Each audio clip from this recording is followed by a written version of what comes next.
Hey, iTeacher Thoughts here, coming at you with another video. It's about time we take this double wall poly we installed about a month ago and make it a little bit more efficient. So what we're going to do is we're going to put air in between those two layers of poly.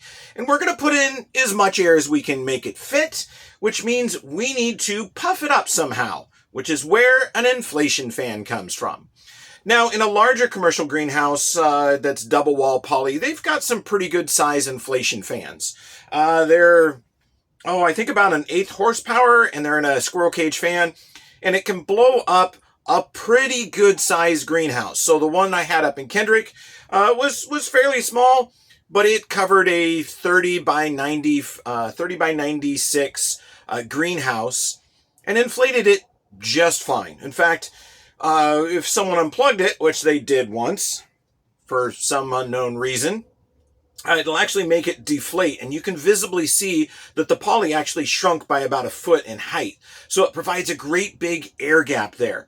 Here we've only got a little 6 by 8 greenhouse. It's fairly small roof profile, so we don't need a ginormous fan, which is where my children came in and helped me, my 2 blue-collar students. One son who's an electrician figured out my wiring for me, and the other, who is a machinist, figured out the housing for my blower fans. So with this, we do have a port that comes out the side. We have 2 fans that normally go to a 3D printer to help cool it off. And then the housing is screwed together. So this will sit inside the double wall poly, and this will sit inside the greenhouse itself. So we do need to open up part of the side of the greenhouse to install this, and it's probably going to be a 2-person job. So 1 person to hold the bracket while the other one installs it. So we also do need to do some precision cutting, but this is a fairly good little fan. Let's see if we can plug it in. You can hear that it blows fairly well. And there's just 2 little tiny fans. These are little brushless 12 volt 0.1 amp fans. And as they spool up, they put out a decent amount of pressure on here. So I think it should be enough to supply inflation air to the greenhouse. Of course, the very interesting thing about inflation fans is if we put weight like snow on them, it actually lowers that insulation value as that snow starts weighing it down. And as it lowers that inflation value, it allows the heat inside the greenhouse to then melt the snow. Once the snow is melted, that poly expands up again and, gains our insulation value back. The other thing with such a small house and a really steep curve is this greenhouse should shed the snow rather well, and having nice taunt poly should help with that. So let's go ahead and install this. We are going to need to install this in the corner of the greenhouse, which means we need to get in between the 2 layers of plastic, or our poly. So it does mean that we're going to have to undo some of our wiggle wire. This is where a little skill comes in. And also, from time to time, we do need some tools to be able to accomplish that. So we're going to take this back just far enough that we can reach up in and place our inner bracket on the inside. Okay, so we're in between the 2 layers of poly, and that's where our bracket is going to go. The other thing I'm noticing is it is fairly dry in between here. It is going to build up some moisture because we're going to be drying inside greenhouse air. Normally you dry from the outside, but I just don't have the setup correct for doing that right now. I'd need to have some sort of tube to draw outside air in. So I think I'm just going to draw inside air. It'll create moisture buildup, but most of that should wick down in between the poly layers, and it'll eventually find its way out. Okay, so let's go ahead and install that bracket. Okay, so we have our bracket here. This is our inside air distribution flange. This is also going to help seal that in. And then right here, we have our motor housing and our inside flange. This is a 3-inch diameter circle. We're going to use some brass screws. These holes have already been pre-threaded, so this should work for us. And this bracket is what's going to stay on the inside. Okay, we're going to move you to the outside, and then we're going to go ahead and start working on assembling it. Okay, we're going to install our mounting flange now, and this has got to go in between the two layers of poly. We're going to angle our ventilation or our air direction channels down so that it shoots the air that direction, and they're going to be slightly angled down so we don't get any water accumulation in it. Yeah, so they're going to be slightly down like that. This is a two-person job. My arms are not long enough to reach from both sides, so I've got someone else to do that. I've got Ag Teacher's son out here. He's actually the designer of the bracket. He's my machining student, my blue-collar machining student, and he did this as a favor for Dad, and we're going to go ahead and put that in now. Okay, go up just a little bit more. Okay, that's good. More left or no? That's perfect. Okay, don't push too hard.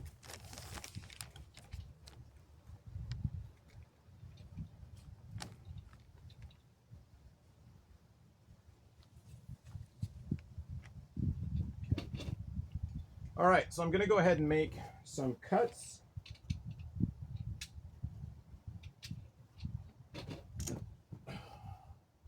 Going to make some cuts in the poly. Okay, you got to push harder. So you push against my hand. Okay, perfect. Okay, I'm making a... Okay, gonna slide the bracket there, right there, perfect. I'm making a square cut in our poly, just as precise as I can, because I've got to open a little bit of a square in there so we can get that air from the inside of the greenhouse to the inside layer. So kind of delicate surgery. Oh. Move the bracket down.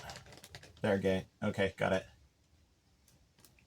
Cutting the finger hole, the holes? Yes, I'm cutting the holes. All right, don't move. Okay, next thing I'm going to do is I'm going to try to put some little tiny holes where we're going to put our screws.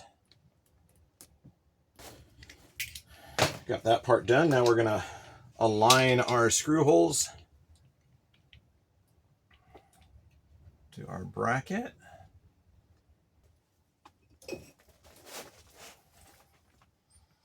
Okay, don't push so much.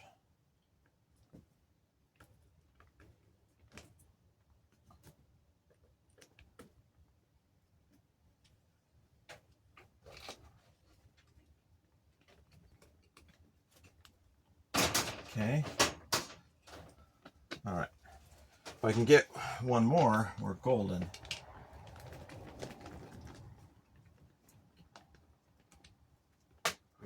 Pivot right there, I think. No, wait. I got it. I got it. You got it? Need. Well, I've got to get all three of them. Well, last one before. Get that tightened in. I'm just going to go ahead and send this one all the way home. Yep, it's there. Okay, perfect. All right, keep holding, keep holding. Oh, I was getting tired. Okay. Okay, you should be able to let go. Well, give me some pressure. Yeah, there you go. Okay, that one's sent home. Let go.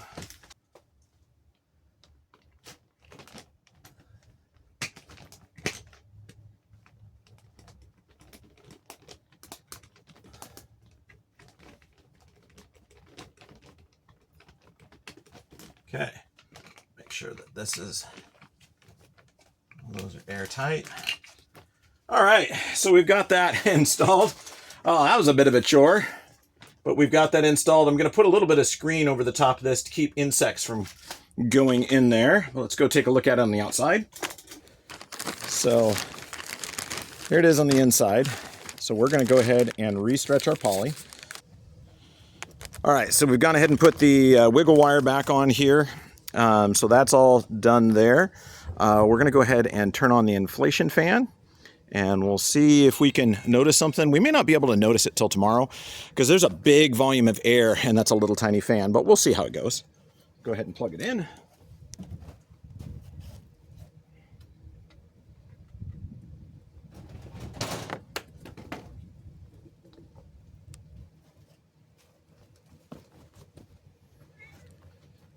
All right, that fan is running. All right, the fan is running. Kind of hear it. And I can see a little rippling. Part of it's probably from the just the regular weather wind, which is kind of kicking up. And this will help keep the poly, when you've got it inflated, it helps keep it from rippling in the wind too. But this air should filter around the whole thing. It's probably going to take most of the day for it to fill up. But that's going to give us our double inflation insulation layer. Okay, the last thing I'm going to do is I'm going to try to put a little bit of screen over the top of that. Just try to keep the insects out. Make it just a little bit harder for them to get in there. But, I mean, they traditionally will. It's just kind of my experience.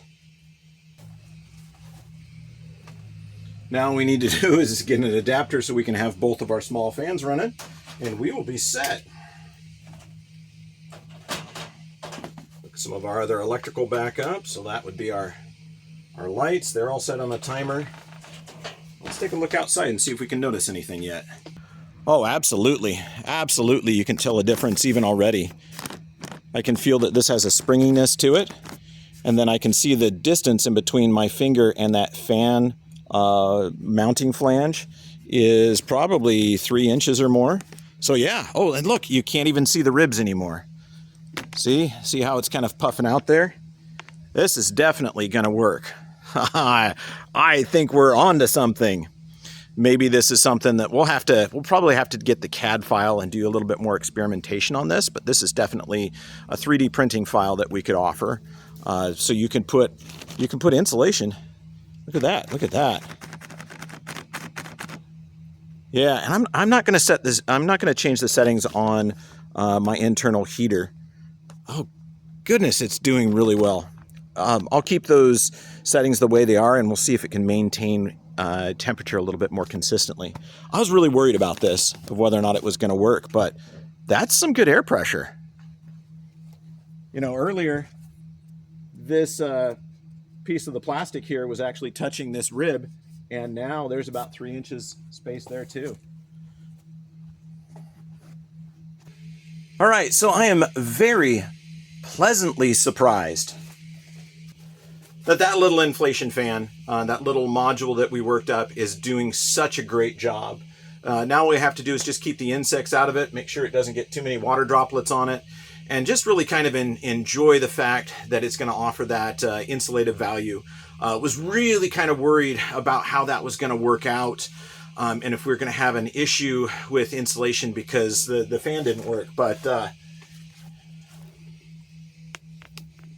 you know, feeling the sidewalls, they're now puffy.